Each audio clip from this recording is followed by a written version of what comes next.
జగద్గురు అయిన బ్రహ్మర్షి పితామహ పత్రిసార్ ఆశీస్సులతో స్వర్ణమాల మేడం గారి ఆధ్వర్యంలో మరి శైలజ మేడం గారికి వచ్చిన ఒక అద్భుతమైన విజన్ ద్వారా ఈ పత్రిజీ మహిళా చైతన్యం ఆవిర్భవించబడింది 2 సంవత్సరాల క్రితం. అది ప్రారంభించిన దగ్గర నుంచి కూడా ప్రతిరోజు కూడా మార్నింగ్ 3 గంటల నుంచి 6 గంటల వరకు ధ్యానము, 1 గంట సజ్జన సాంగత్యము జరుగుతుందండి. అలాగే మధ్యాహ్నం కూడా 2 గంటల నుంచి 3 గంటల వరకు 1 గంట ధ్యానము, 1 గంట సజ్జన సాంగత్యము గురువులతో జరుగుతుందండి. అలాగే ఈ పత్రిజీ మహిళా చైతన్యం ద్వారా ఏదైతే పత్రి సార్ మనకి అందించారో 18 ఆదర్శ సూత్రాలు, మరి 13 వ్యక్తిగత సూచనలు, నవవిధ ధర్మాలు, ధ్యాన నవరత్నాలు, వాక్క్షేత్రము యొక్క విశిష్టత వివరము అద్భుతంగా వివరించడానికి ఎవరైతే వారి ఊరికి ప్రేమగా ఆహ్వానిస్తున్నారో వారు ఊరు వెళ్ళండి. ప్రతి ఊరు ఎవరు పిలిస్తే వారు ఊరు వెళ్ళి అక్కడ 3 రోజులు వర్క్షాప్ చేయడం జరుగుతుందండి. అక్కడ ఈ 3 రోజుల వర్క్షాప్లో అద్భుతంగా ప్రతిరోజు 10 గంటల ధ్యానము, తర్వాత స్వాధ్యాయము, సజ్జన సాంగత్యము, గురు సాంగత్యము, మరి ఆటలు, పాటలు, నృత్యము ఉంటున్నాయండి. అలాగే ప్రాక్టికల్స్ కూడా ఉంటాయండి. మరి ఈ 3 రోజుల్లో కూడా 30 గంటల ధ్యానము. కొత్తగా వచ్చిన వారు అద్భుతంగా ధ్యానంలో మంచి స్థితికి ఎదగడానికి ఈ 3 రోజుల వర్క్షాప్ చాలా అద్భుతంగా జరుగుతుందండి. మరి పత్రి సార్ మనకి ఏదైతే సత్యం ఆచరించమని చెప్పారో ఆ సత్యాన్ని బయటికి తీసి వెలికి తీసి వివరంగా క్లుప్తంగా చెప్పడం జరుగుతుందండి. అద్భుతంగా జరుగుతుందండి. మరి వచ్చే ఈ నెల 8, 9, 10 తేదీల్లో పుత్తూరులో జరుగుతుంది మేడం. అక్కడికి అందరూ ఆహ్వానితులే. Thank you madam. Thank you very much madam. పత్రిజీ మహిళా చైతన్యానికి శైలజ మేడం గారికి స్వాగతం, సుస్వాగతం. ప్రారంభించారు మేడం. ఓకే అండి. ఈ జూమ్ సెషన్ లో పాల్గొన్న మీ అందరికీ కూడా శుభోదయం. అలాగే గురువు గారు అయినటువంటి బ్రహ్మర్షి పితామహ పత్రిజీ గారికి అనంత కోటి పాద నమస్కారాలు తెలియచేసుకుంటున్నాను. అలాగే పరమ గురు మండలికి, మహావతార్ బాబాజీ, షిరిడి సాయిబాబా మనల్ని కూడా ఆత్మజ్ఞానం వైపుకు నడిపించి మనల్ని చైతన్యవంతులను చేస్తున్నటువంటి సమస్త గురువులందరికీ కూడా శిరస్సు వంచి పాద నమస్కారాలు చేస్తున్నాను. మరి ఇంత గొప్ప మహిళా చైతన్యం అనేటువంటి జూమ్ సెషన్ కార్యక్రమం ద్వారా ఎంతో మందికి ఆత్మజ్ఞానాన్ని అందించేటువంటి వేదికను చేస్తున్నటువంటి Rajahmundry Sailaja madam and team కి కూడా కృతజ్ఞతలు తెలియజేస్తున్నాను. Okay madam. Okay madam, start చేస్తాను ఇప్పుడు. అంటే నేను ఈ ధ్యానం అనేటువంటి ఈ పీసెస్ మూవ్మెంట్ లోకి 2019-20 ప్రాంతంలో వచ్చానండి. యాక్చువల్లీ నేను పిరమిడ్ కేర్ సెంటర్ ఉంటే అక్కడ బుక్స్ ఉన్నాయి అని చెప్పని బుక్స్ కోసం వెళ్ళాను. వెళ్ళి అక్కడ కరోనా టైంలో సెలవులు ఉంటే ఆ టైంలో నాకు బుక్స్ చదవటం బాగా అలవాటు. అంటే ఒక రకంగా చెప్పాలంటే స్వాధ్యాయము, ఆత్మజ్ఞానానికి సంబంధించినటువంటి బుక్సే నేను ఎక్కువగా చదువుతుంటాను. వాటి కోసమని అక్కడికి వెళ్ళి సెలవుల్లో ఆ కరోనా టైంలో చదవడం జరిగింది. తద్వారా నేను మూవ్మెంట్ లోకి వచ్చాను. అది నాకు ఇక్కడ నా పరిచయం. వచ్చిన తర్వాత ఎక్కువగా ధ్యానము, ఈ యొక్క వెంబడే నాకు స్వాధ్యాయం అనేటువంటిది ఉంది కాబట్టి క్లాసులు కూడా వెంబడే వెళ్ళటం జరిగింది. అట్లాగా మాకు ఇక్కడ భగవద్గీత 41 days పెట్టారు. దాదాపు 2 times 41 days, తర్వాత ఒక 4 times 21 days అట్లా మా కనిగిరిలో పెట్టారండి. అట్లాగా దాదాపు 8 భగవద్గీత ధ్యాన జ్ఞాన యజ్ఞాలని ఇక్కడ చేశాను మా కనిగిరి అండ్ ఒంగోలు. అది నా పరిచయం, అంటే నాకు మూమెంట్ తో ఉన్నటువంటి పరిచయం. ఇకపోతే ఈ రోజు మనం చెప్పుకోబోతున్నటువంటి టాపిక్ ఆత్మజ్ఞానం. ఈ ఆత్మజ్ఞానం గురించి ఏది తెలుసుకుంటే సమస్తము తెలుస్తుందో దానిని గురించి ఋషులంతా కూడా ప్రయత్నం చేశారని మనకి ఉపనిషత్తు కాలం నుంచి చెప్పబడింది. ఉపనిషత్తులో ఉన్నటువంటి ఋషులందరూ కూడా ఏం చేశారంటే, మనం ఏది విశిష్ట జ్ఞానమో దానిని పొందాలి అనేటువంటి ఒక సదుద్దేశంతోటి మానవాళిని దుఃఖముల నుంచి, బాధల నుంచి, సమస్యల నుంచి విముక్తి చేసేటువంటి మార్గం ఏదైనా ఉన్నదా? దేని ద్వారా వారు సంపూర్తిగా విముక్తిని పొందగలుగుతారు అని చెప్పి ఋషులు వారి యొక్క ధ్యాన సాధన ద్వారా ఈ ఆత్మ జ్ఞానాన్ని, ఆత్మ అనుభూతిని పొంది మానవాళికి వేరొక మార్గం లేదు. ప్రతి ఒక్కరూ ఈ యొక్క ధ్యాన సాధన ద్వారా ఆత్మానుభూతిని పొంది సమస్తమైనటువంటి వ్యాధుల నుంచి, బాధల నుంచి, దుఃఖముల నుంచి విముక్తి పొందగలరు అని చెప్పి మనకి ఉపనిషత్ సందేశం ఇస్తుంది. అంటే ఉపనిషత్తుల్లో మనకు చెప్పబడినటువంటి విషయాలు అనేకమైనటువంటివి ఆత్మజ్ఞానమును గురించి ఉన్నాయి.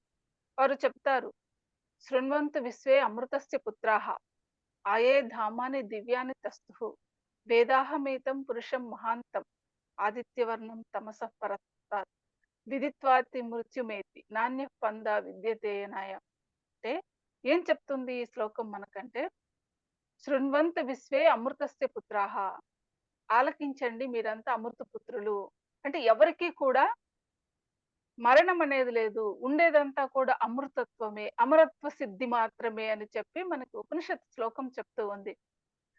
కనుక మానవుడికి ఏది అత్యున్నతమైన జ్ఞానము అంటే ఆత్మ జ్ఞానమే అత్యున్నతమైనటువంటి జ్ఞానం. అందుకే పత్రిజీ గారు కూడా సరి అయిన జ్ఞానం ఆత్మ జ్ఞానం మాత్రమే అని చెప్తూ ఉంటారు చాలా సార్లు. మరి ఈ ఆత్మ జ్ఞానం పొందడం ద్వారా మానవుడు అన్నిటి నుంచి విముక్తి పొందుతున్నాడు. అందుకని లోకంలో మామూలుగా 3 రకాలైనటువంటి శాసనాలు అమలవుతూ ఉంటాయి. ఏమిటి ఆ 3 రకాలైనటువంటి శాసనాలు విశ్వంలో అంటే, ఒకటి పాపము చేత దుఃఖము, పుణ్యము చేత సుఖము, జ్ఞానము చేత మోక్షము. ఈ 3 శాసనాలు విశ్వమంతటా కూడా అంటే విశ్వాంతరాలమంతా కూడా ఈ 3 శాసనాలు అమలవుతూ ఉంటాయి. ఒకటి పాపము చేత దుఃఖము, 2 పుణ్యము చేత సుఖము, 3 జ్ఞానము చేత మోక్షము. అయితే పాపం అంటే ఏంటి? పుణ్యం అంటే ఏంటి? జ్ఞానం అంటే ఏంటి? ఏమి చేస్తే పాపము? ఏది చేస్తే పుణ్యము? అనే దాని గురించి మనకు ఋషులు చాలా చక్కని వివరణ ఇచ్చారు. చిన్న సులభమైనటువంటి శ్లోకంతోటి.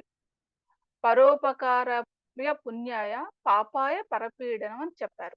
అంటే పరులను పీడించటమే పాపము, పరులను పరులకు ఉపకారము చేయటమే పుణ్యము అని చెప్పారు మనకి.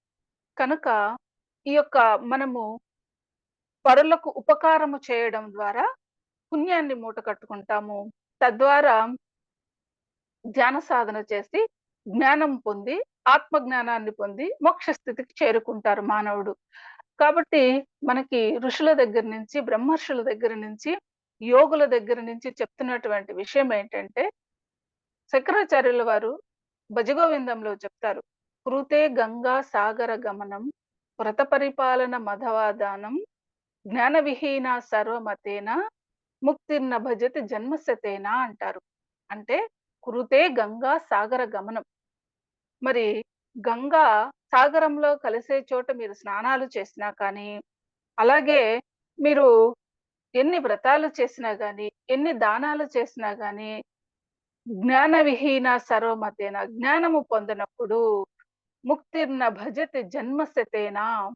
శత అంటే 100. మీరు 100 జన్మలెత్తినా కూడా ముక్తిని పొందలేరు.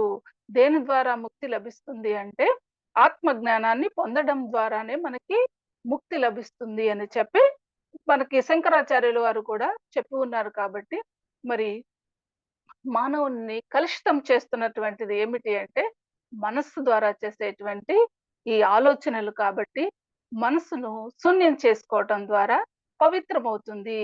పవిత్రీకరించబడినటువంటి మనసే మోక్షము, అపవిత్రంతో ఉన్నటువంటి మనసే ఆ బంధము. కాబట్టి మరి ఎవరి మనసైతే ఆలోచన రహిత స్థితిలో ఉంటుందో, ఆలోచనలు లేనటువంటి మనసు అక్షయ పాత్ర లాంటిది, ఆలోచనలతో ఉండేటువంటి మనసు ఒక భిక్షా పాత్ర లాంటిది అని చెప్పి మనకు చాలా మంది గురువులు చెప్తూ ఉన్నారు. అంటే ఎప్పుడు మనము మనసుతో ఏదేదో అడుగుతూ ఉంటాం. వారికలా, ఈరికిలా అనో లేకపోతే నాకు నువ్వు ఇది ఇవ్వలేదు అనో ఏదో మనసుతోటి అడుక్కుంటూ ఉంటుంది. కాబట్టి దాన్ని ఏ వివిధ రకాలైనటువంటి అనవసరమైన ఆలోచనలతో ఉండేటువంటి మనస్సును భిక్షాపాత్ర అన్నారు. ఆలోచనలు లేనటువంటి శుద్ధమైన మనసును అక్షయ పాత్ర అన్నారు. కనుక శుద్ధమైనటువంటి మనసుతో మనం అడిగినప్పుడు మన కోరికలన్నీ కూడా నెరవేరుతాయి అని చెప్పి మనకి ఋషులు చెప్పడం జరుగుతున్నది. కనుక ఎవరి మనసైతే పవిత్రమై ఉంటుందో అక్కడ ఆత్మ అనేటువంటిది ప్రతిఫలిస్తూ ఉంటుంది. మరి ఒకసారి మన రుక్మిణీ మాత అడుగుతుంది వేణువును, "నువ్వెంత పుణ్యం చేసుకున్నావు? ఎప్పుడు స్వామి చేతుల్లోనే ఉంటావు.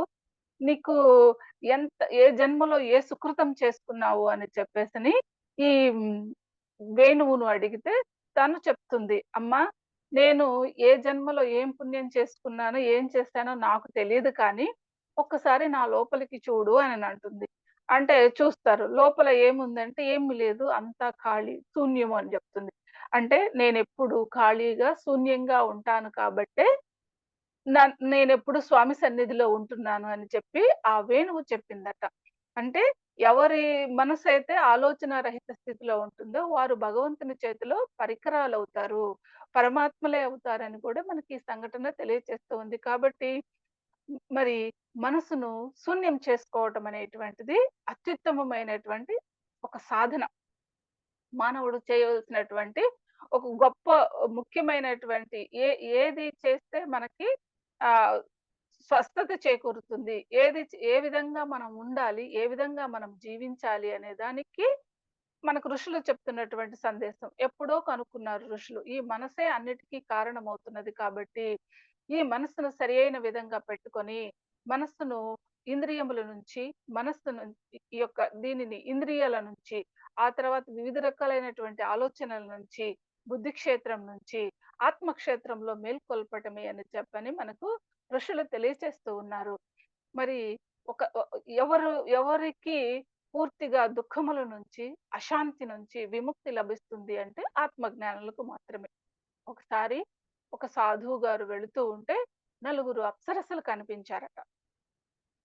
ఈ నలుగురు అప్సరసలు కనిపిస్తే వారిలో ఫస్ట్ ఆవిడని అడిగారు. "ఎవరు నువ్వు?" అంటే, "నేను బుద్ధిని. నేను అందరి యొక్క మస్తిష్కాల్లో ఉండి వారికి బుద్ధిని కలుగ చేస్తుంటాను. మంచి మంచి ఆలోచనలు ఇస్తుంటాను" అని చెప్పిందట. తర్వాత రెండవ అప్సరసను అడిగారు. "నీవు ఎవరు?" అంటే, "నేను తృప్తిని. అందరి నేత్రాలలో ఉండి వారికి తృప్తిని కలిగిస్తుంటాను" అని చెప్పిందట. మూడవ అప్సరస, "నేను ధైర్యమును. నేను అందరి హృదయాలలో ఉండి వారికి ధైర్యాన్ని నూరిపోస్తుంటాను" అని చెప్పిందట. మరి నాలుగవ అప్సరస, "నేను ఆరోగ్యమును. అందరి దేహాలలో ఉండి నేను వారిని ఆరోగ్యవంతులుగా చేసి నడిపిస్తున్నాను" అని చెప్పిందట. ఓకే. కొంచెం దూరం పోయారు ఆ ఋషీశ్వరులు.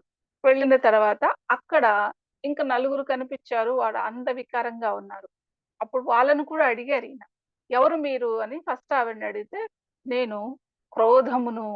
నేను అందరి యొక్క మస్తిష్కాల్లో ఉండి వారిని నడిపిస్తుంటానన్నదంట." "ఇందాక చాలా అందంగా ఉన్నావు కదా నువ్వు. మస్తిష్కంలో ఉన్న నువ్వు" అంటే, "లేదు, అక్కడ ఉన్నది బుద్ధి. నేనెప్పుడైతే ప్రవేశించానో బుద్ధి నశిస్తుంది." అంటే ఎవరి మస్తిష్కంలోకైతే కోపం వస్తుందో వాళ్ళకి బుద్ధి నశిస్తుందట. ఎప్పుడైతే బుద్ధి నశిస్తుందో, క్రోధం ప్రవేశిస్తుందో మనమంతా ఆహ్, అంటే అజ్ఞానంతో ఒక హ్మ్, భయంకరంగా కనబడతాం. మనం రూపము ప్రశాంతత పోతుంది. అగ్లీగా కనిపిస్తూ ఉంటాం. ఎవరైతే క్రోధంతో ఉంటారో. కనుక ఇప్పుడు మనకిక్కడ భగవద్గీతలో కృష్ణుడు గూడా చెప్తారు. "క్రోధోద్భవతి సమ్మోహః, సమ్మోహాత్ స్మృతిభ్రంశః, స్మృతిభ్రంశాత్ బుద్ధినాశాత్ ప్రణశ్యతి" అంటారు. అంటే ఎవరైతే క్రోధముతో ఉంటారో వాళ్ళు జ్ఞాపక శక్తిని కోల్పోతారు. స్మృతిని కోల్పోతారు. తద్వారా స్మృతి ఎప్పుడైతే పోతుందో, క్రోధము ప్రవేశిస్తుందో బుద్ధి నశిస్తుంది. బుద్ధి నాశాత్ ప్రణశ్యతి. బుద్ధి నశించడం ద్వారా మనం కూడా నశిస్తాము అని చెప్పి ఇక్కడ మనకి తెలియజేస్తూ ఉన్నదనమాట. కనుక మానవుడు ఈ బుద్ధిని నశించకుండా చూసుకోవాలి. దాని తర్వాత రెండవ ఆవిడ కనిపించింది. "నువ్వు ఎవరు?" అంటే, "నేను దురాశ" అంటే అసంతృప్తి. "నేను అందరి నేత్రాలలో ఉంటాను" అని చెప్పిందట ఆవిడ. అప్పుడు ఈయన అడిగారు, "మీరిందాక అందంగా ఉన్నారు" అంటే, దురాశను నేనెప్పుడైతే ఒకరి యొక్క నేత్రాల్లోకి ప్రవేశిస్తానో, అంటే అసంతృప్తి, నాకు ఇక తృప్తి ఉండదు కాబట్టి నేను భయంకరంగా కనపడతా. ఎవరైతే తృప్తి పడకుండా జీవిస్తూ ఉంటారో, వారు ఇంకా భయంకరంగా కనిపిస్తూ ఉంటారనమాట. అంటే ఇప్పుడు మనకి చెప్తారు గదా! బుద్ధుడు గూడా దుఃఖాలకి కారణము కోరికలు. విపరీతమైనటువంటి కోరికలు అని చెప్తారు. మరి ఒక వ్యక్తి ఆహ్, తను కొంత భూమిని గిఫ్ట్‌గా పొందాలని ఒక ట్రైబల్ నాయకుడి దగ్గరికి వెళ్తారు. అతని దగ్గరికి వెళ్లి నాకు భూమి కావాలి అంటే, అప్పుడు ఆయన మీరు ఉదయం నుంచి సాయంత్రం వరకు ఎంత దూరం నడిస్తే అంత భూమిని మీరు తీసుకోవచ్చు. మీకిస్తాను అంటారు. కానీ అతనికి దురాశ ఎక్కువయ్యి, తృప్తిగా లేకపోవటం వల్ల అన్నం తిన్నా, నడిచినా, మంచినీళ్ళు తాగినా సరే ఆలస్యమవుతుంది. ఎక్కువ భూమిని పొందాలి అంటే సమయం వృధా చేయకుండా ఆహ్, పరిగెత్తాలి అని చెప్పేసని ఉదయం నుంచి సాయంత్రం వరకు పరిగెత్తి అన్నం తినకుండా, నీళ్లు తాగకుండా చిట్ట చివరికి సాయంత్రానికి అతను ఒక చోట పడి చనిపోయాడు. చిట్ట చివరికి అతనికి ఏదో 6 అడుగుల స్థలమో ఏదో ప్రాప్తించినదట. ఎందుకని? దురాశ. అసంతృప్తి వల్ల అన్నమాట. ఉన్నదాంతో తృప్తిగా జీవించలేకపోవటం వల్ల. కాబట్టి మానవుడు తృప్తిగా జీవించాలి. అసంతృప్తి ఎప్పుడైతే వస్తుందో మనకిలాంటి ప్రమాదాలన్నీ కూడా వస్తాయి. అలాగే మరి తర్వాత మూడవ ఆవిడ అధైర్యము, భయము. హ్మ్. నీవెవరు అంటే నేను భయమును. అందరి హృదయాల్లోకెళ్ళేసేసి వాళ్ళని భయభ్రాంతులను చేస్తూ ఉంటాను. ఎప్పుడైతే మనలోకి భయం ప్రవేశిస్తుందో, భయం భయం వల్ల మన శరీరంలోని ప్రతి అవయవము కూడా పట్టు తప్పుతుంది. కకావికలమైపోతుంది మనస్సు. అలాగా నాలుగవ ఆవిడ అనారోగ్యమును, నేను అందరి దేహాల్లో ఉండి వారికి అనారోగ్యమును కలుగచేస్తాను అని చెప్పిందట. ఈ విధంగా మరి ఆయన అడిగారు. ఎందుకు అంటే, ఎందుకు మీరిలా వచ్చారు? ఇందాక అంత అందంగా ఉన్నారు. ఇప్పుడు మీరు వచ్చారు. మీరెందుకు ఇక్కడికి వచ్చారు అంటే, వారు చెప్పారు. మీరు పిలవకుండా మేము రాము. మీరు తలుచుకున్నప్పుడే మేమొస్తాం. అంటే మనం ఎప్పుడైతే కోపం కోపంతో ఊగిపోతామో, ఎప్పుడైతే మనం దురాశకు లోనవుతామో, ఎప్పుడైతే భయము, ఇవన్నీ మనం అనారోగ్యముల గురించి ఆలోచిస్తామో, అప్పుడు ఇవన్నీ మన శరీరంలోకి ప్రవేశిస్తాయి. అయితే మీరు లేకుండా ఉండేటువంటి స్థానం ఏమిటి అని ఈయన అడుగుతారు. అప్పుడు వీరు చెప్తారు ఈ నలుగురు. ఎవరు? క్రోధము, ఆహ్, ఆహ్, స్ దురాశ, ఆ తర్వాత భయము, ఈ యొక్క అనారోగ్యం ఈ 4 చెప్తారు. మాకొక చోట స్థానం లేదు. ఆ చోటు ఏమిటి అంటే, ఎవరైతే ఆత్మానుభూతిని పొంది ఉంటారో, వారి హృదయంలో, వారి శరీరంలో, వారి మస్తిష్కంలో, వారి నేత్రాలలో మాకు స్థానం లేదు అని చెప్పి ఈ నలుగురు చెప్పారట. కాబట్టి ఎవరైనా సరే ఈ 4 రకాలైనటువంటి ఈ యొక్క దుష్ఫలితాల నుంచి విముక్తులు కావాలంటే ఆత్మానుభూతిని పొంది ఉండాలి అని చెప్పి మనకి కథ చెబుతూ ఉన్నది. కాబట్టి మనం వీటన్నిటి నుంచి మనం తొలగి ఆహ్, తొలగిపోవడానికి అంటే మనలోకి క్రోధము ప్రవేశించకుండా ఇవన్నీ ఉండడానికి మంచిగా మన జీవిత విధానాన్ని స్వాధ్యాయము, సజ్జన సాంగత్యం, ధ్యానం అనేటువంటి ఈ 3 త్రిరత్నాల ద్వారా మన రోజుని నింపుకోవాలి. మన దినచర్యను దేవుని చర్యగా మార్చుకోవాలి. లేచిన దగ్గర నుంచి సాయంత్రం నిద్రపోయేదాకా. అంటే మనం లేచినప్పుడు ధ్యానంతో నిద్ర లేవాలి. మళ్ళీ పడుకునేటప్పుడు కూడా ధ్యానంతోనే నిద్రపోవాలి. ఇలా చేయటమే మన దినచర్యను దేవుని చర్యగా మార్చుకోవటం. ఈ విధంగా ఎవరైతే సాధన చేస్తారో వారికి ఆత్మానుభూతి అనేటువంటిది లభిస్తుంది అని చెప్పి మనకిక్కడ తెలియచేస్తూ ఉన్నారు. కాబట్టి మరి ఈ యొక్క ఆత్మానుభూతి అంటే ఏంటి? నిరంతరమైనటువంటి శాశ్వతమైనటువంటి ఆనందం. చూడండి, గమనించండి. మనం ఉదయం ఒక రోజు చక్కగా ఒక 10 నిమిషాలు దీర్ఘమైన నిద్రపోయి లేచామంటే, ఆహా! చాలా హాయిగా ఉంది అంటాం. కానీ అది శాశ్వతంగా మనతో ఉండదు. మళ్ళీ ఒకరోజు ఎక్కడైనా మనకు నచ్చిన ఒక వస్తువు కొనుక్కొచ్చుకున్నామనుకోండి, ఆ రోజంతా ఆనందంగా ఉంటుంది. ఆ వస్తువుని గురించి ఆలోచిస్తాము, దానిని ధరిస్తాము, లేకపోతే దానిని మనకిష్టమైన తినే వస్తువైతే, ఆ రోజంతా మనకు ఆనందంగా ఉంటుంది. కానీ మరుసటి రోజుకి ఆ ఆనందం అనేది ఉండదు. అలాగే మనం ఎక్కడికైనా తీర్థయాత్రలకు వెళ్ళొస్తాం. లేకపోతే ట్రెక్కింగ్‌కి ఎక్కడికైనా వెళ్ళొస్తాం. అది ఒక 10 రోజులు వెళ్ళొచ్చామంటే, ఒక నెల రోజులు దాని గురించి చెప్పుకుంటూ ఉంటాం. కానీ నెల తర్వాత మళ్ళీ అది మొదటికొస్తుంది. మనకు మళ్ళీ ఆహ్, ఆ ఆనందం పోతుంది. మరి అట్లా అలా అది ఒక నెల రోజులుంటుంది. దాని తర్వాత మనకేదైనా మన పూర్వీకుల నుంచో, మన పెద్దల నుంచి ఏదైనా ఆస్తొచ్చిందనుకోండి. ఒక సంవత్సరం రోజులు దానిని ఆనందంగా అనుభవిస్తూ హ్యాపీగా ఉంటాం. కానీ తర్వాత ఆ ఆస్తి కూడా మనకు ఆనందాన్ని ఇవ్వదు. మరి ఎవరికైనా మనం సహాయం చేశామనుకోండి, అది మన జీవితకాలం చెప్పుకుంటుంటాం. కానీ అది కూడా శాశ్వతమైనటువంటి ఆనందాన్ని ఇవ్వదు. ఏది శాశ్వతమైన ఆనందాన్ని ఇస్తుంది అంటే కేవలం ఆత్మజ్ఞానం మాత్రమే జన్మ జన్మలకు, యుగయుగములకు మనకి శాశ్వతమైన ఆనందాన్ని ఇస్తుంది అని చెప్పి మహనీయులు చెప్తూ ఉన్నారు. ఋషులైనటువంటి వారు. ఎవరు ఆత్మజ్ఞానులుగా ఆత్మ క్షేత్రంలో మేల్కొంటారో వాళ్ళు నిత్య జాగృతులు, నిత్య చైతన్యవంతులు అని చెప్తున్నారు కాబట్టి ఈ ఆనందం అనేటువంటిది ఈ శాశ్వతమైనటువంటి ఆనందము, ఈ శాశ్వతమైనటువంటి ఆత్మ జ్ఞానము, ఆత్మానుభూతి అనేది షాపులలో, మార్కెట్‌లో ఎక్కడ దొరకదు. అన్ని వస్తువులు దొరుకుతాయి గానీ, ఈ ఆనందం అనేది, ధైర్యం అనేవి ఇవన్నీ మనం కొనేవి కాదు. అవి మనలో ఉన్నాయి. మనకు తెలుసు పురాణాల్లో, కథలలో భాగవతం ఇలాంటి చోట్ల కూడా మనకు చెప్తూ ఉంటారు. ఒకావిడ ఆనందాన్ని కొనుక్కోవాలని చెప్పి ప్రయత్నం చేస్తుంది. అది మీకందరికీ తెలుసు ఆవిడ పేరు. మీరందరూ విని ఉంటారు.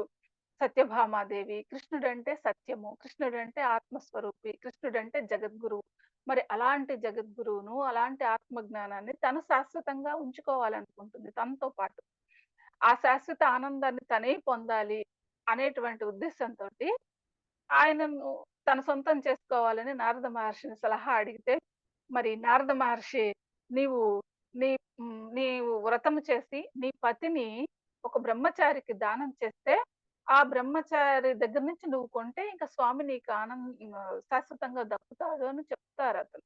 ఇప్పుడు ఆవిడ అది చేస్తుంది. కానీ చిట్ట చివరికి తన దగ్గరున్నటువంటి సంపద అంతా కూడా పెడుతుంది. సమంతకమణిని తీసుకెళ్ళి అక్కడ పెడుతుంది. ఇన్ని చేసినా కూడా తూగడు. తూగనప్పుడు స్వామిని నేను వేలం పాట వేస్తాను అంటారు మనకు నారద మహర్షి. అప్పుడు వేలం పాట వేస్తానన్నప్పుడు అప్పుడు ఇంక గత్యంతరం లేదు. అప్పుడు రుక్మిణీ దేవిని తీసుకొస్తే ఆవిడ 2 తులసి దళములు పెట్టినది. ఆ తులసి దళములు పెట్టటంతోటే ఆయన తూగాడు. అంటే భక్తికి, ప్రేమకు హ్మ్. వీటికే పరమ భగవంతుడు తూగుతాడు. అంతేగాని సంపదల ద్వారా మనం ఆనందాన్ని కొనుక్కోలేము. ప్రేమ ద్వారా, భక్తి ద్వారాను మనం ఆయనకు నచ్చిన విధంగా జీవించడం ద్వారా మాత్రమే పరమాత్మను పొందగలుగుతామని చెప్పి మనకి ఈ సంఘటన తెలియజేస్తుంది కనుక ఆ ఆత్మానందము అనేటువంటిది బయట ఎక్కడో లేదు. మన లోపలే ఉన్నది. మనమే ఆత్మస్వరూపులమని చెప్పి ఉపనిషత్తుల దగ్గర నుంచి, బ్రహ్మసూత్రాల దగ్గర నుంచి, భగవద్గీత దగ్గర నుంచి సమస్త గ్రంథాలన్నీ కూడా ఈ యొక్క ఆత్మ జ్ఞానమును గురించి మనకి బోధిస్తున్నాయి. అయితే ఈ జ్ఞానం అనేటువంటిది, ఈ ప్రకృతి రహస్యం అనేటువంటిది ఎవరికి ప్రకృతి ఈ రహస్యాలను విప్పి చెప్తుంది? మరి మనం అందరం తపిస్తూ ఉన్నాం. ఎంతమంది ఆత్మానుభూతిని పొందామనేది మనకు తెలీదు. అయితే పురాణాల్లో మనకి ఇస్తున్నటువంటి కథలలో కొన్నిటిని మనం బాగా గమనిస్తే, ఈ ఆత్మజ్ఞానం అనేటువంటిది కొంతమందికి లభించింది. అనుభూతి అనేటువంటిది. మనం బాగా గమనిస్తే ఉపనిషత్తుల్లోకి వెళ్ళామనుకోండి, అందరికీ తెలుసు కఠోపనిషత్తు. అందులో నచికేతోపాఖ్యానం అని ఉంటుంది. ఈ కఠోపనిషత్తులో చెప్పబడినటువంటి స్టోరీలో ఆహ్, మరి ఈ నచికేతుని యొక్క తండ్రి ఒక యజ్ఞం చేస్తున్నారు. విశ్వజిత్ యజ్ఞం అది యాగం. అది ఎవరైతే చేస్తారో, ఆ యాగం చేసినటువంటి వాళ్ళు ప్రపంచం మీద ఆధిపత్యాన్ని పొందగలుగుతారు. అయితే ఏమిటి ఆ యాగం రూల్ అంటే, తనకున్న ఆస్తులన్నిటిని కూడా తన సంపదంతా దానం చేయాలి. అయితే ఈ బ్రాహ్మణుడు ఏం చేశాడంటే, యాగం చేసి దానం చేసేటువంటి సమయంలో తన దగ్గర పనికిరాని వస్తువులన్నీ దానం చేస్తున్నాడు. ఇప్పుడు తన కొడుకైన నచికేతుడు చూస్తాడు. తండ్రి మీరు తప్పు చేస్తున్నారు. మీ ఆస్తులన్నీ దానం చేయాలి. ఇలాగ పనికిరాని వస్తువులు దానం చేస్తే మీరు నరకమునకు వెళ్తారు అని అని తండ్రిని హెచ్చరిస్తూ, మరి నేను కూడా నీ ఆస్తి కదా! నన్ను ఎవరికి నువ్వు దానం ఇస్తావు అని ఒక 3 సార్లు అడుగుతాడు. ఈ కోపంలో అతను నిన్ను యముడికిస్తున్నాను పో అంటాడు. అంటే సో, ఈ పిల్లవాడు యమలోకం వెళ్తాడంట. అక్కడికి వెళ్ళేసరికి అక్కడ మరి 3 రోజులుంటారు. అంటే అక్కడ యమధర్మరాజు లేడు.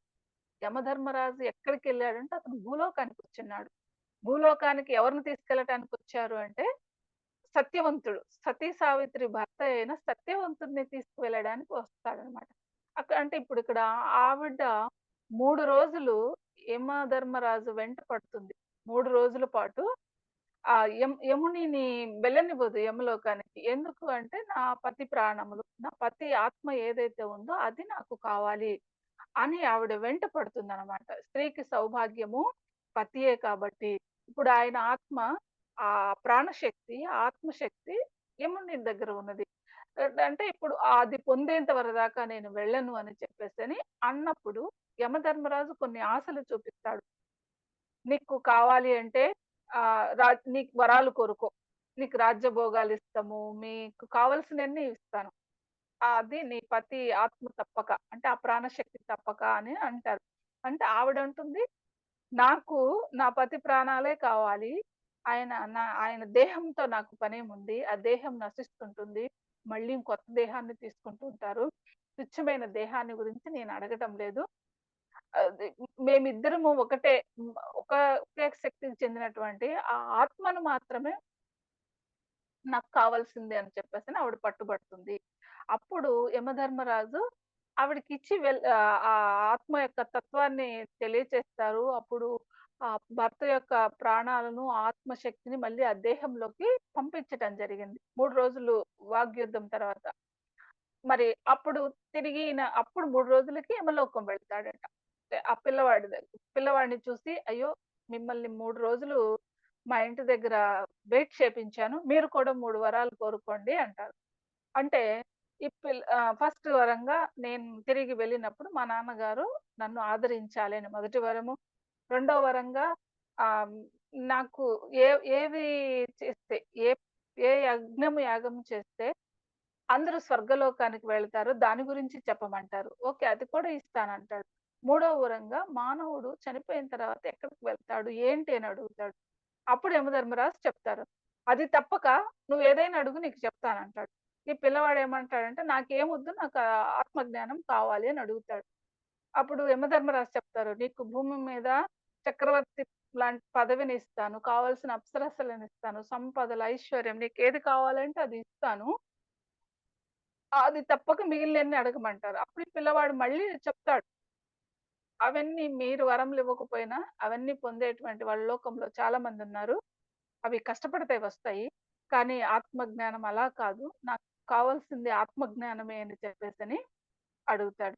అడిగినప్పుడు అప్పుడు ఈ అబ్బాయి యొక్క పట్టుదలకి యమధర్మరాజు సంతోషించి తనకు ఆత్మతత్వాన్ని ఆహ్, బోధిస్తాడట. అంటే ఇక్కడ మనం గమనించాల్సిన విషయం ఏంటంటే, ఎవరైతే మాకు ఆత్మ జ్ఞానము తప్ప, ఆత్మానుభూతి తప్ప ఇంకేమీ వద్దు అని అన్నీ త్యాగం చేసినటువంటి వాళ్ళకి ప్రకృతి తన రహస్యాలను విప్పి చెప్తుంది. కనుక మానవుడు చిన్న పెద్ద సుఖం కోసం చిన్న చిన్న సౌ సౌఖ్యాలు ఏవైతే ఉన్నవో అవి త్యాగం చేయడం ద్వారానే అత్యుత్తమైనటువంటివి పొందగలుగుతాడు అని చెప్పేసని ఈ సంఘటనలు మనకు తెలియజేస్తూ ఉన్నాయి. అంటే ఉపనిషత్తుల్లోకి మనం వెళ్ళినట్లయితే ఇంకా అద్భుతమైన వీరే కాదు. మనకి తెలుసు యజ్ఞవల్క మహామునికి ఇద్దరు భార్యలని. ఆయన తపస్సుకు వెళుతూ నేను తపస్సు చేసుకోవటానికి వెళ్తున్నాను. నా ఆస్తి ఏదైతే ఉందో మీ ఇద్దరికి చెరిసగం ఇస్తాను అని చెప్పి పెద్ద భార్యకిను, కాత్యాయనికిను, ఈ మైత్రేయికి ఇద్దరికీ 2 వాటాలుగా పంచి చెరిసగం ఇచ్చేసి, ఇక నేను తపస్సు చేసుకోవటానికి వెళ్తున్నాను. మీరిద్దరు దీంతో సౌఖ్యంగా ఉండండి అని అడిగినప్పుడు, చిన్న భార్య అయిన మైత్రేయి అంటుంది, "స్వామి, నేను ఈ యొక్క సంపద ద్వారా నాకు ఆత్మజ్ఞానం లభిస్తుందా?" అని అడుగుతుందావిడ మహర్షిని. లేదు నువ్వు సుఖంగా జీవిస్తావు. కానీ ఆత్మానుభూతి, ఆత్మజ్ఞానం సంపద ద్వారా లభించదు అని చెప్పి అప్పుడు చెప్తే, అయితే నాకు ఈ సంపద వద్దు. నాకు శాశ్వతమైనటువంటి ఆనందాన్నిచ్చే ఆత్మజ్ఞానము, ఆత్మానుభూతి మార్గము కావాలి కనుక ఈ సంపదని నేను అక్కకిచ్చేస్తానని చెప్పేసని తనకిచ్చిన సంపదంతా కూడా పెద్దావిడకి ఇచ్చేసేసి ఈమె ఋషితో పాటు వెళ్ళి ధ్యాన సాధన చేసింది అని మనకి ఉపనిషత్తు చెప్తూ ఉంది కాబట్టి, టోటల్లీ మనకు తెలిసేటువంటి అంశం ఏంటంటే, మరి ప్రకృతి మనకెప్పుడు తన రహస్యాలను విప్పి చెబుతుంది అంటే, మనం ఆత్మ జ్ఞానం కోసం విలువైనటువంటి, అత్యున్నతమైనటువంటి జ్ఞానం కోసం చిన్న చిన్న సౌఖ్యాలన్నిటిని, వారు చూపించేటువంటి ఆశలన్నిటిని కూడా త్యాగం చేసినప్పుడు, త్యాగేనైక అమృతత్వ మానసః అంటారు. త్యాగం ద్వారానే మనకి అమృతత్వ స్థితి, ఆ జ్ఞానం అనేటువంటిది లభిస్తుంది అని చెప్పి మనకిక్కడ అర్థమవుతుంది. మీరు ఇంకా క్షీరసాగర మథనం అప్పుడు కూడా చెప్తారు గదా! అమృతము అంటే ఆ అమృతత్వము అంటే ఆత్మతత్వము, ఆత్మ జ్ఞానము. మరి శాశ్వతమైనటువంటి అది అప్పుడు కూడా విష్ణుమూర్తి దేవతలకి చెప్తారు. మీరు అమృత మథనం చేస్తున్నప్పుడు ఏమొచ్చినా సరే మీరు పుచ్చుకోవద్దు. కేవలం మీరేదైతే అమృతం కావాలనుకుంటున్నారో, ఆ అమృతం వచ్చేంత దాకా ఏ ఏమొచ్చినా ముట్టుకోవద్దని చెప్తారు. మరి అక్కడ మథనం జరుగుతున్నప్పుడు ఏమొచ్చినా కానీ వాళ్ళు ముట్టుకోలేదు. హాలాహలం ఈశ్వరుడు తీసుకున్నాడు. కామధేనువు ఋషులకిచ్చారు. దాని తర్వాత ఉచ్చైశ్రవము బలి చక్రవర్తికి ఎవరో రాక్షస రాజుకిస్తారు. దాని తర్వాత కల్పవృక్షం వస్తుంది. దేవతలకిస్తారు. ఐరావతం వస్తుంది. ఇంద్రునికిస్తారు. లక్ష్మీదేవి వస్తుంది. విష్ణుమూర్తికిస్తారు. కానీ ఈ కానుకల్లో ఏది అది మంచి కానీ, చెడు కానీ ఏది కూడా వారు తీసుకోలేదు. వాళ్ళకి కావలసినటువంటి అన్నిటిని త్యాగం చేసిన తర్వాత చిట్ట చివరనే అమృతత్వం అనేటువంటిది లభించింది వారికి. అంటే వీటన్నిటిని మనము గమనించి చూస్తే ఎవరైతే ఆత్మ జ్ఞానాన్ని, అనుభూతిని పొందాలనుకుంటున్నారో అత్యున్నతమైనటువంటి దానికి కింద తక్కువ స్థాయిలో ఉండేటువంటివన్నిటిని మనము త్యాగం చేయవలసి ఉంటుంది అని చెప్పి ఇక్కడ మనకి సంఘటనల ద్వారా అర్థమవుతూ ఉన్నది. కనుక మానవుడు అత్యున్నత జ్ఞానాన్ని పొందటానికి మనసుని ఎప్పుడూ కూడా సంసిద్ధంగా పెట్టుకొని ఉండాలి. అంతేకాదు మనం సిద్ధంగా ఉండాలి. మనస్సును శుభ్రం చేసుకొని, పవిత్రపరుచుకొని సిద్ధముగా ఉన్నటువంటి ఆ మనస్సులోకి మనం సిద్ధంగా లేమనుకోండి, ఆ సమయానికి భగవంతుడు ఏదైతే సత్యం అనేటువంటిది ఉందో మనం అంటే హ్మ్, పంట పొలముంది.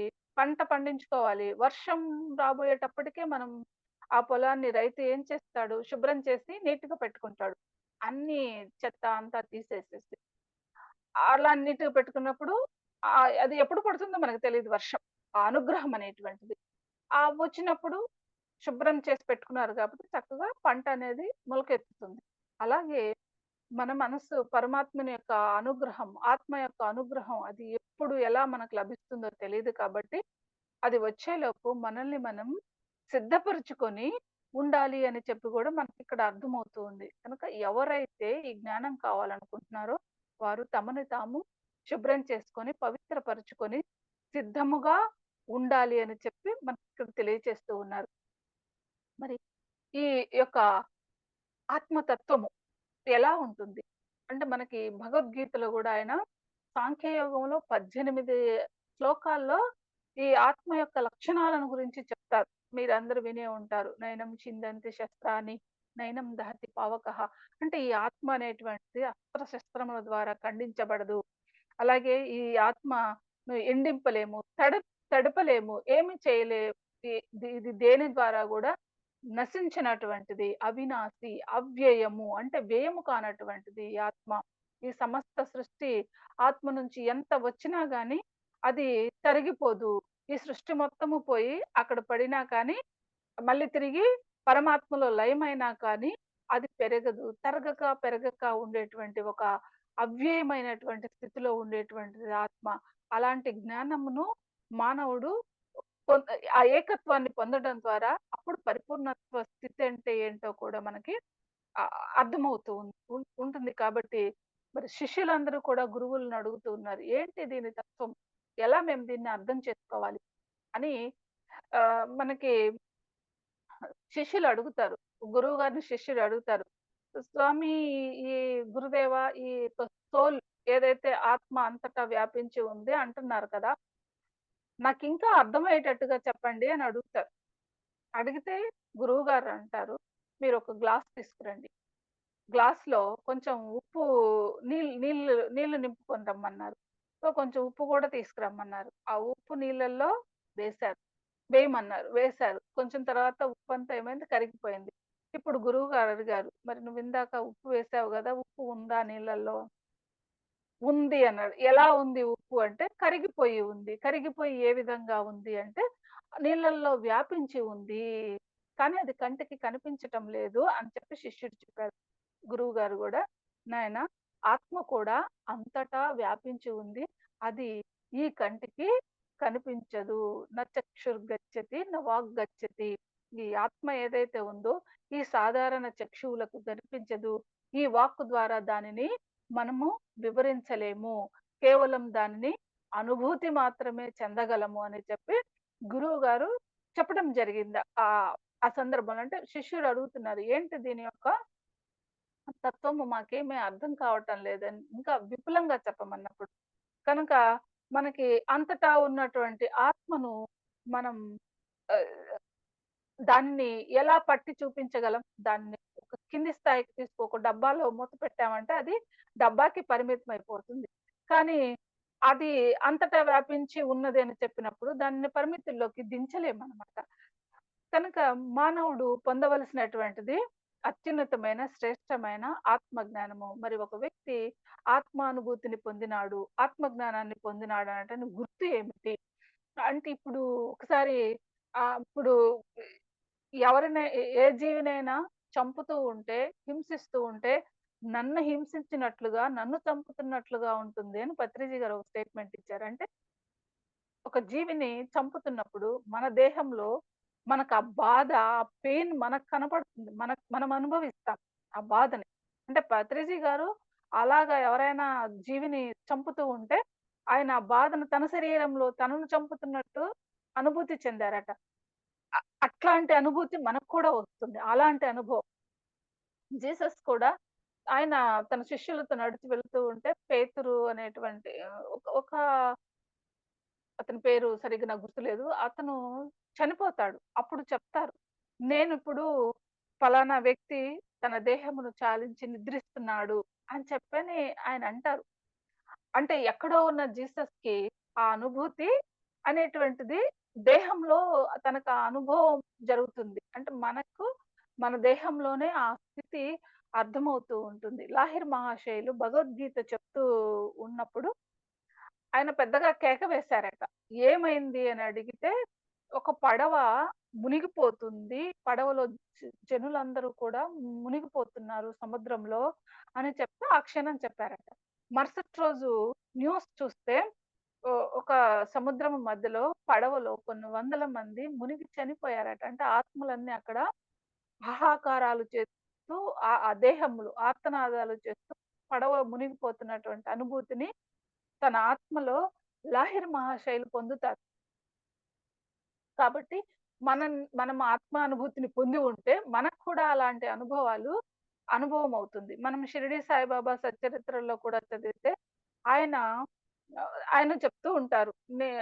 కుక్కకు ఆకలిగా ఉంది. కుక్కకు ఆకలి తీరిస్తే నాకు ఆకలి తెచ్చావు అంటారు. చీమలకు ప్రసాదం పెడితే నాకు ప్రసాదం పెట్టావు అని. అంటే చీమ ప్రసాదం తింటే ఆ ప్రసాదం తను తిన్న అనుభూతిని తను కొట్టారు. అలాగే ఒక సన్యాసికి దక్షిణ ఇస్తే, నాకు దక్షిణ ఇచ్చావు అననని అంటారాయన. అలాగే ఒక గుర్రంలో దేనినో కొడితే నన్ను కొట్టావు అననంటారు. అంటే అక్కడ ఆ శరీరం మీద పడిన ప్రతి దెబ్బ ఇక్కడ బాబా గారికి తగులుతుంది. మనకు చూపిస్తూ ఉంటారు. భక్తులను కొడుతూ ఉంటే అక్కడ భగవంతుడికి దెబ్బలు తగులుతున్నట్లుగా చూపిస్తారు. ఏంటంటే అక్కడ ఎవరైతే ఆత్మానుభూతిని పొంది ఉంటారో, ఇలాంటి అనుభూతి మనకు కూడా మన శరీరంలో జరుగుత మనకు అనుభూతి మన శరీరంలో ఎదుటి వాళ్ళని తిట్టినప్పుడు, బాధించినప్పుడు, ఆ బాధ వాళ్ళు పడుతున్న బాధ మన శరీరం మీద మనకు వస్తూ ఉంటుంది. అందుకే బాబా గారు గూడా చెప్తారు, "నేను మీకు అత్యంత సమీపస్తుడిని. నేను మీ హృదయాల్లో ఉన్నాను. నేను మిమ్మల్ని నడిపిస్తూ ఉన్నాను" అని చెప్తారు. అంటే మనకందరికీ అత్యంత సమీపంలో ఉండేటువంటి వారే ఈ గురువులందరూ. వాళ్ళు ఏ రూపంలో ఉన్నారంటే, ఆత్మ రూపంలో ఉన్నారు. ఈ ఆత్మ అత్యంత దగ్గరగా మనకు ఉన్నది. మన హృదయంలో కొలువై ఉన్నది. అందుకే మనకి ఉపనిషత్తు చెప్తూ ఉంది. "తీర్థే దానే జపే యజ్ఞే కాస్తే పాషాణకే సదాశివం పశ్యతి మూఢాత్మ శివే దేహే ప్రతిష్ఠతే." ఓ మూఢాత్మ, అజ్ఞానముతో నువ్వు తీర్థ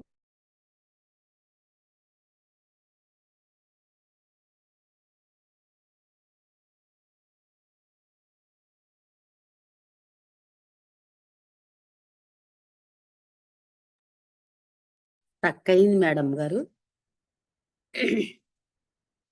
ఆ శివుడు ఎక్కడో లేడు నీ దేహంలోనే ఉన్నారు అని చెప్పి ఆ జాబాల దర్శనోపనిషత్తులో చెప్పబడుతున్నది. కనుక మానవుడు ఎట్లా బయట ఎక్కడో వెతుకుతున్నాడు. తను వెతకవలసింది తన హృదయంలోనే అని చెప్పి ఆ ఉపనిషత్తు కూడా వశిష్ఠ మహర్షి మనకి యోగ వాసిష్టంలో కూడా చెప్తారు. వశిష్ఠ మహర్షి అలా వెళుతూ ఉంటే ఒక హ్మ్, ఒక సద్బ్రాహ్మణుడు అనేక తీర్థయాత్రలన్నీ తిరిగి వస్తూ ఉన్నారట. ఆ తీర్థయాత్రలన్నీ తిరిగి వస్తూ ఆయన వశిష్ఠ మహర్షికి ఎదురుపడతారు. ఎదురుపడి వశిష్ఠ మహర్షిని అడుగుతారు. మహర్షి నేను పలానా గ్రామం దగ్గరికి వెళ్తే నాకు ఆనందం లభిస్తుందా? నాకు తృప్తి లభిస్తుందా? నాకు గౌరవం లభిస్తుందా?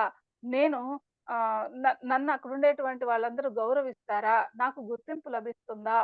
నాకు ప్రశాంతత ఉంటుందా ఆ గ్రామంలోకి వెళ్తే అని చెప్పి ఆయన ఆ బ్రాహ్మణోత్తముడు వశిష్ఠ మహర్షిని అడుగుతారు. అప్పుడు వశిష్ఠ మహర్షి చెప్తారు. సరే నువ్వు ఇన్ని సంవత్సరాల నుంచి ఇన్ని తీర్థయాత్రలు, ఇన్ని లోకములు ఇవన్నీ తిరుగుతున్నావు కదా! ఏ గ్రామంలోనైనా నీకు గౌరవం లభించిందా? ఏ ప్రాంతంలోనైనా నీకు శాశ్వతమైనటువంటి ఆనందం లభించిందా? ఇప్పుడు కూడా అదే పరిస్థితి ఉంటుంది నువ్వు అక్కడికి వెళితే అని చెప్పేసేసని వశిష్ఠ మహర్షి ఆయనకు చెప్తారు. అప్పుడు ఆయనకు అర్థమవుతుంది. అప్పుడు ఒకే చోట కూర్చొని ధ్యాన సాధన చేసి అతను ఆత్మానుభూతిని పొందాలట. కాబట్టి మనకి చెప్తూ ఉంటారు గదా! తిరిగితే తిప్పలు, కూర్చుంటే కుప్పలు కుప్పల ప్రాణశక్తి, కాస్మిక్ ఎనర్జీ అని చెప్పేసేసని. ఎవరైతే హ్మ్. అన్ని చోట్ల తిరుగుతూ ఉంటారో వాళ్ళకి తిప్పలుగానే ఉంటుంది. ఓ చోట కూర్చొని ధ్యాన సాధన చేసేటువంటి వారికి, ఆత్మతో అనుభూతి చెందేటువంటి వారికి ఆహ్, ఆహ్, ఆ యొక్క ఆనందం అనేటువంటిది కుప్పలు కుప్పలుగా వస్తుంది.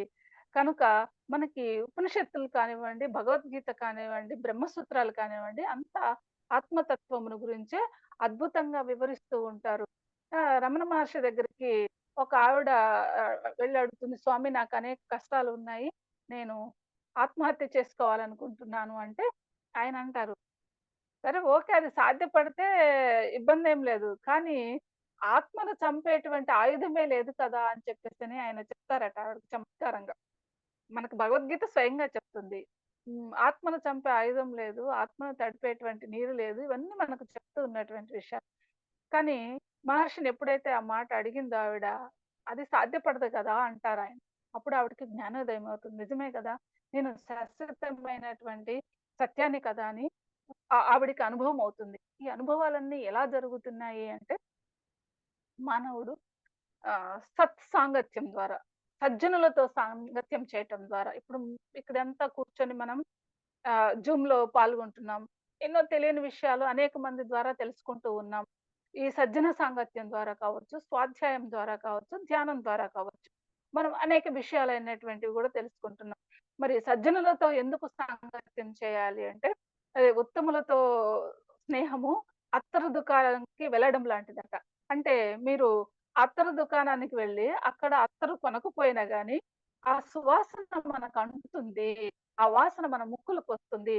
అలాగే మనం ఈ సజ్జనులతోటి తెలుసో తెలియకో వారి సమక్షంలోకి మనం వెళ్ళిన తర్వాత వారి యొక్క సహవాస వల్ల మనకు కూడా అలాంటి ఒక జ్ఞానం కలిగి ఆ మార్గములో నడవటానికి అనేటువంటి ఒక ఉత్సాహం అనేటువంటిది అది మనకు కలుగుతుంది. అందుకని మనకి భజగోవిందంలో శంకరాచార్యులు కూడా చెప్తారు. మనం ఎలాంటి సాంగత్యంలో ఉండాలి అనే దానికి ఆయన అదే చెప్తూ ఉంటారు కదా! గేయం గీతా నామ సహస్రం, ధ్యేయం శ్రీపతి రూపమజస్రం, నేయం సజ్జన సంగే చిత్తం, ధ్యేయం దీనజనాయ చ విత్తం అంటారు. అంటే ఎవరైతే వారి యొక్క వారు తమ నోటితోటి భగవద్గీతను గానం చేయాలి. విష్ణు సహస్రనామాల్ని గానం చేయాలి. శ్రీపతి రూపాన్ని ధ్యానం చేయాలి అని చెప్తారు. అలాగే నేయం సజ్జన సంగే చిత్తం. ఏమిటి వ వి ఈ ఎవరితో నెయ్యం చేయాలి అంటే సజ్జనులతోటి స్నేహం చేయాలి. దేయం దీనజనాయ చ విత్తం. తమ విత్తాన్ని దీనజనులకు ఈ 4 పాటించటం ద్వారా ఆత్మానుభూతి మానవుడు సన్మార్గంలో ఉంటారు అని కూడా ఆయన అక్కడ చెప్తారు. కనుక సజ్జన సాంగత్యం ద్వారా మనం విశేషమైనటువంటి ఆత్మ జ్ఞానాన్ని, అనుభూతిని మనం పొందుతాం. అందుకే మానవుడు ఫస్ట్ ప్రశ్నించుకోవాలి. మేం నేనెవరు? ఎక్కడి నుంచి వచ్చాననేటువంటిది ప్రశ్నించుకోమని చెప్తారు. ఏ గురువు దగ్గరికి వెళ్ళినా ప్రశ్నించుకోండి, తెలుసుకోండి అని చెప్తుంటారు. హ్మ్. మనకు తెలుసు పురాణాల్లో చదువుతుంటాం. సృష్టి ప్రారంభమైనప్పుడు బ్రహ్మదేవుడు స్వామి యొక్క నాభి కమలం నుంచి ఉద్భవించిన తర్వాత ఫస్ట్ తను వేసుకున్న ప్రశ్నే నేనెక్కడి నుంచొచ్చాను? నా మూలమేమిటి? అని చెప్పి బ్రహ్మ ప్రశ్న వేసుకోవటము, వెతికారని చెప్పటము, ఆ వెతకటంలో తనకు 2 మాటలు వినిపిస్తాయి. తపః అనేటువంటి 2 మాటలు వినిపించటము. తద్వారా ఆయన తపస్సు చేయటము, 1000 సంవత్సరాలు అంటే ధ్యాన సాధన చేయటము. ఆ ధ్యాన సాధనలో అతనికి వేద జ్ఞానమంతా సృష్టిని ఏ విధంగా చేయాలనేటువంటి జ్ఞానమంతా కూడా ఆ సాధనలో ఆయన చేసి, ఆ తర్వాత సృష్టి చేశారు అని చెప్పి మనకి ఆహ్, వివ్ వే అక్కడ చెప్పబడుతుంది. అంటే అక్కడ బ్రహ్మ తాను ఎవరు అని ప్రశ్నించుకోవటం ద్వారా, తన మూలం ఏమిటి అని ప్రశ్నించుకోవటం ద్వారానే ఆ జిజ్ఞాస ద్వారానే ఆ జ్ఞానం అనేటువంటిది పొందడం పొంది ఇంత పెద్ద బ్రహ్మ పదవిని పొంది సృష్టి కార్యాన్ని చేస్తున్నారని చెప్పి మనకి అక్కడ చూస్తే తెలుస్తుంది. మరి మరి ఎవరిని తీసుకున్నా హ్మ్. ఎన్ని మనం ఎన్ని ఎన్ని భౌతికమైనటువంటి, లౌకికమైనటువంటి జ్ఞానం ఎంత పొందినా గాని మనశ్శాంతి లభించదు. ఆధ్యాత్మిక ఆత్మ జ్ఞానం ద్వారానే సంపూర్ణమైనటువంటి ఆనందం అనేటువంటిది లభిస్తుంది. మనకి తెలుసు భాగవతం రచించినటువంటి వ్యాస మహానుభావులు గూడా చింతతో కూర్చొని ఉంటారు. నేను 4 వేదాలను విభజన చేశాను. మరి ఎంతో మందికి జ్ఞానాన్ని నేర్పించాను. ఎంతటి మహాభారతాన్ని రచించాను. దాదాపు అప్పటికే 17 పురాణాల దాకా రచించుంటారు. మరి ఇంత చేసినా కూడా నాకెందుకు ఈ యొక్క నైరాశ్యము? ఎందుకు నాకీ ఈ దిగులుగా ఉన్నది? అంటే ఆ ఆనందం లేదక్కడ. ఏదో ఒక నైరాశ్యం కనిపిస్తున్నదని ప్రశ్నేసుకుంటారు. అలా ప్రశ్నేసుకున్నప్పుడు మరి అప్పుడు నారద మహర్షొస్తారు. నారద మహర్షి వచ్చి ఆయనకి చెప్తారు. "నువ్వు ఇప్పటి వరకు ఎంతో చెప్పావు. ఎంతో జ్ఞానం ఇచ్చావు. కానీ మానవులను ఆహ్, పరమాత్మ వైపుకు నడిపించి వారికి ఆ ఆత్మతత్వంలో నింపేటువంటి ఒక జ్ఞానాన్ని మీరు ఇంకా రాయలేదు. మీరెప్పుడైతే భగవద్ లీలలకు సంబంధించి అంటే పరమాత్మకు సంబంధించినటువంటి లీలలను మీరు రచిస్తారో అప్పుడు మీకు పూర్తి సంతృప్తి లభిస్తుంది" అని చెప్పి మనకి అక్కడ కూడా చెప్పబడుతుంది. అంటే ఇక్కడ ఆత్మతత్వమైనటువంటి భాగవతాన్ని రచించటం ద్వారానే ఈయన ఎక్కువగా ఆత్మానందాన్ని వ్యాస భగవానుడు సైతం పొందారు. మరి నారద మహర్షి కూడా అలాగే ఆయన సకల జ్ఞాన గ్రంథాలను ఖగోళ శాస్త్రము, జ్యోతిష శాస్త్రము, వేద జ్ఞానము అంతా తెలుసుకుంటారు. కానీ ఆయన కూడా ఆత్మతృప్తి నాకు తృప్తి కలగలేదని సంతకుమారుని దగ్గరికి వెళ్లి అప్పుడు ఆయన ఆత్మజ్ఞానాన్ని బోధించారట. మరి ఈ విధంగా ఎవరిని చూసుకున్నా సరే శ్రీరామచంద్రమూర్తి తను చింతతో ఉన్నారు, దిగులుతో ఉన్నారు. తనకు అంతా శూన్యంగా కనిపిస్తుంది. ఏంటి నాకేమీ అనిపించటం లేదు. ఒక నైరాశ్యంలో ఉన్నప్పుడు మరి వశిష్ఠ మహర్షి తనకి యోగ వాసిష్టం అనేటువంటి గ్రంథం ద్వారా ఆత్మతత్వాన్ని బోధించటం జరిగింది. ఆ ఆత్మతత్వం ద్వారానే మరి 14 సంవత్సరాలు అరణ్యవాసంలో కూడా ఆనందంగా జీవించగలిగారు. తన జీవితంలో ప్రతి ఆటుపోట్లను కూడా ఎదుర్కొన్నారని మనకి తెలియచెప్తున్నారు కాబట్టి ఆత్మజ్ఞాని ఆహ్, ధనము లేకపోయినా అతడు ధనవంతుడు. చుట్టూ సైన్యం లేకపోయినా అతడు గొప్ప చక్రవర్తి లాంటివాడు. ఈ విధంగా ఆత్మజ్ఞానిని, ఆత్మానుభూతిని పొందినటువంటి వారి గురించి చెప్తారు. కనుక మానవుడు తమ సమయాన్ని వృధా చేసుకోకుండా ఎందుకంటే శంకరాచార్యులు చెప్తారు. బాలస్తావత్ క్రీడాసక్తః, తరుణిస్తావత్ కరుణాసక్తః, వృద్ధస్తావత్ చింతాసక్తః. అంటే ఇప్పుడు ఈ అవస్థలు ఏవైతే ఉన్నాయో మరి హ్మ్, చిన్నప్పుడు ఆటపాటల్లో సమయాన్ని వృధా చేసుకుంటారు. మరి యవ్వనం వచ్చినప్పుడు తరుణుల యందు మోహముతో సమయాన్ని వృధా చేసుకుంటారు. అలాగే ఆహ్, చిట్ట చివరికి ఆహ్, చి వృద్ధాప్యం వచ్చినప్పుడు చింతలలో, దుఃఖములతో ఆహ్, గతంలో చేసినటువంటి తప్పొప్పులన్నిటిని చింతించుకుంటూ కూర్చుంటారు. మరి బ్రహ్మపై మనసును లగ్నం చేసే సమయం ఎప్పుడు అని చెప్పి ఆయన మానవులకు హెచ్చరిక ఇస్తున్నారనమాట. మరి నీవు ఈ విధంగా కాలాన్ని వృధా చేసుకుంటున్నావు. ఆ బ్రహ్మమునందు మనసును ఎప్పుడు లగ్నం చేస్తావు? కనుక ఓ మానవా మేల్కొని నీ సమస్త కార్యముల యందు కూడా బ్రహ్మమును నీ హృదయములో ప్రతిష్ఠ చేసుకొని సమస్త కార్యములను చేయి. అర్జునుడికి కూడా కృష్ణుడు ఆ మాటే చెప్తారు. నన్ను మనసులో నిలపెట్టుకొని యుద్ధం చెయ్యి అని మరి ఆత్మజ్ఞాన తత్వం అంతా 18 అధ్యాయాల్లో బోధించినప్పుడు అర్జునుడు కూడా లాస్ట్‌లో మరి 18వ అధ్యాయం చిట్ట చివరిలో చెప్తారు.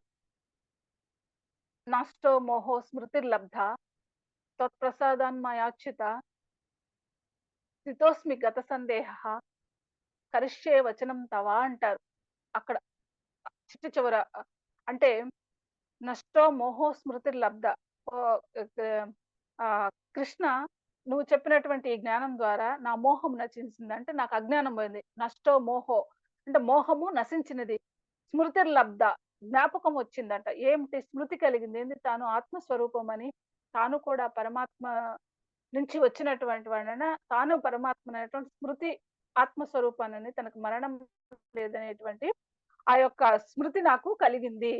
దేనివల్ల వచ్చిందంటే, తత్ప్రసాదాన్మయాచ్యుత నీ అనుగ్రహం వల్ల నువ్వు ఇచ్చినటువంటి ప్రసాదం ఈ ఆత్మ జ్ఞానము మాకు అని చెప్పి, అక్కడ అర్జునుడు చెప్తారు. స్థితోస్మి గత సందేహః ఏంటి అంటే, నువ్వు చెప్పిన ఈ 18 అధ్యాయాల భగవద్గీత సారము ద్వారా నా సందేహాలన్నీ పోయాయి. నేను గత సందేహాలు స్థితోస్మి గత సందేహః నాకు గతంలో చాలా సందేహాలున్నాయి. అది ఫస్ట్ అధ్యాయం మొత్తం చెప్తారు గదా! మరి ఈ యుద్ధం చేస్తే వంశం నశిస్తుంది. ప్రాణ నష్టమవుతుంది. చెడ్డ పేరొస్తుంది కానీ చాలా చాలా చెప్తారాయన. ఫస్ట్ అధ్యాయం మొత్తం ఆహ్, తనకు చాలా ప్రశ్నలుంటాయి. అవన్నీ కూడా మొత్తం ఇప్పుడు ఆ ప్రశ్నలన్నీ లేవు. ఆ గత సందేహాలన్నీ పోయాయి. కాబట్టి ఓ కృష్ణ కరిష్యే వచనం తవ. కరిష్యే అంటే చేస్తాను. వచనం తవ. నీవు చెప్పిన మాటల ప్రకారం ఇప్పుడు నేను యుద్ధం చేస్తాను అని చెప్పి అంటారు. అంటే ఇప్పుడు అర్జునుడు ఆత్మ జ్ఞానము పొంది, తాను ఆత్మస్వరూపుడిని అని చెప్పేసని మనసును నిలపెట్టుకొని యుద్ధం చేసి సక్సెస్ అయ్యారు. అంటే మనిషి కూడా తాను ఆత్మస్వరూపాన్ని అని తెలుసుకొని, ఆత్మలో మనసును స్థిరం చేసుకొని, ఏ పని చేసినా సక్సెస్ అవుతారు అని చెప్పేసని మనకు భగవద్గీత గూడా చెప్తూ ఉంది. మనకి కాబట్టి ఇప్పుడు మనసును మనం నిశ్చలం చేసుకోవాలి. ఎంత నిశ్చలం చేసుకోవాలి అంటే చెప్తారు. అది కూడా భగవద్గీతలో చెప్తారు. యదా దీపో నివాతస్తే నేంగతే సోపమా స్మృతః అంటాడాయన. అంటే యు ఒక ఒక దీపంని వెలిగించి 4 గాలి చొరబడిన ప్రదేశంలో ఒక దీపంని వెలిగించి పెడితే ఎంత స్థిరంగా వెలుగుతూ ఉంటుందో ఆ దీపము, అంతే స్థిరంగా నీ మనసును రహిత స్థితిలో పెట్టుకోవడం ద్వారా మరి మానవుడికి హ్మ్. ఆహ్, ఆ యొక్క ఆత్మస్థితిలో ఉండగలుగుతారు. ఆ స్థితిలో ఉండి ఏ పని చేసినా అని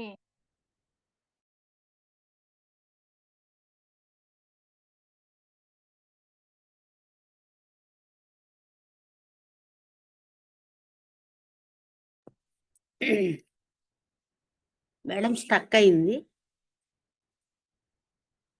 3 రౌండ్‌లు చుట్టి ఈ ఆత్మ జ్ఞానం అంతా కూడా మానవాళికి బోధిస్తూ, మరి మానవాళి తరించటానికి కావాల్సినయన్నీ కూడా ఆయన చెప్పారు. అలాగే మరి పత్రిజీ గారు, గురువు గారి ద్వారా మరి ఈ ధ్యాన సాధన, ఈ ఆత్మ సందేశం అందుకున్న తర్వాత హ్మ్. అందరికీ తెలుసు. మీకందరికీ కూడా పత్రిజీ గారితోటి మంచి సాన్నిహిత్యం ఉండుంటుంది. హ్మ్. అన్ని ప్రాంతాలు తిరిగి, దేశాలు తిరిగారు. అన్ని ప్రాంతాలకు వెళ్లి ఇతోధికంగా జ్ఞాన ప్రచారము చేస్తున్నారు. మరి ఇంత శక్తి వారికి ఎలా వచ్చింది అంటే, ఆత్మను అనుభూతి చెందడం ద్వారా మాత్రమే ఇది సాధ్యమవుతుంది. కనుక ప్రతి ఒక్కరూ ఆత్మస్వరూపులు. ప ఆహ్, కాబట్టి అందరూ ఆ శూన్య స్థితిలో ఉండాలి. ఎప్పుడైతే మనం ఆ శూన్య స్థితిలో ఉంటామో, ఆ సత్యమును కోసము మనం మరి బుద్ధుడు ఉన్నాడు. మనం పొద్దున్న లేచి ఎంతో మంది మనకు ఎదురుపడి ఉంటారు మన జీవితంలో. చనిపోయిన వాళ్ళు ఎదురుపడి ఉంటారు. అనారోగ్యంతో ఉన్న వాళ్ళు ఎదురుపడి ఉంటారు. మ ముసలి వాళ్ళు ఎదురుపడి ఉంటారు. మనకు రాలేదు ఆ ఆలోచన. మనం అసలు పట్టించుకోలేదు. మనం బావున్నాం కానీ. కానీ అక్కడ బుద్ధుడికి వచ్చింది. అరే! ఎందుకు ఈ లోకంలో జనులందరూ ఇలా ఉన్నారు? ఆ మరణం అంటే ఏంటి? వృద్ధాప్యం ఎందుకొస్తుంది? రోగములు ఎందుకొస్తాయి? మానవుడు సుఖాలతో, ఆనందంతో జీవించేటువంటి మార్గం ఏమిటి? మానవాళికి దుఃఖాలను తొలగించటానికి ఈ మార్గాన్ని కనుక్కోవాలనే ఆలోచన ఆయనకొచ్చింది. వాస్తవానికి ఆయనకు ఏ బాధలు లేవు. మంచి యవ్వనంలో ఉన్నారు. సంపదలు అన్నీ ఉన్నాయి. కానీ ఆయన త్యాగం చేశారు. దేనికోసం త్యాగం చేస్తాడు? ఈ సంపదలన్నీ కూడా ఆత్మ జ్ఞానం కోసం, సత్యం అంటే ఏంటో తెలుసుకోవటం కోసం త్యాగం చేసి వెళ్లారు కాబట్టి ఆయన కూడా ఏషియన్ లైట్ ప్రపంచ దేశాలన్నిట్లో కూడా ఈ యొక్క ఆ శూన్య తత్వమును గురించి, ఆ చైతన్యమును గురించి, జాగృతిని గురించి ప్రపంచాన్నంతటిని మేల్కొల్పటానికి ఈ అంటే మానవులు ఈ తాము దేహం అనే స్థితిలో ఉన్నారు. తాము ఈ మనసు అనే స్థితిలో ఉన్నారు. ఈ బుద్ధి అనేటువంటి ఈ స్థితుల్లో ఉన్నారు. కానీ మానవుడు చైతన్యంలో, ఆత్మక్షేత్రంలో మేల్కొన్నప్పుడు మాత్రమే సరి అయినటువంటి కార్యాలను చేయగలుగుతారని గురువులు ఎలుగెత్తి 40 సంవత్సరాల పాటు చెప్పారు. ఆహ్, మరి బుద్ధుడు ఏం మాట? మీరు ఏం ఆలోచిస్తే అదే అవుతారు. మీరు ఆత్మను గురించి ఆలోచిస్తే ఆత్మజ్ఞానులవుతారు.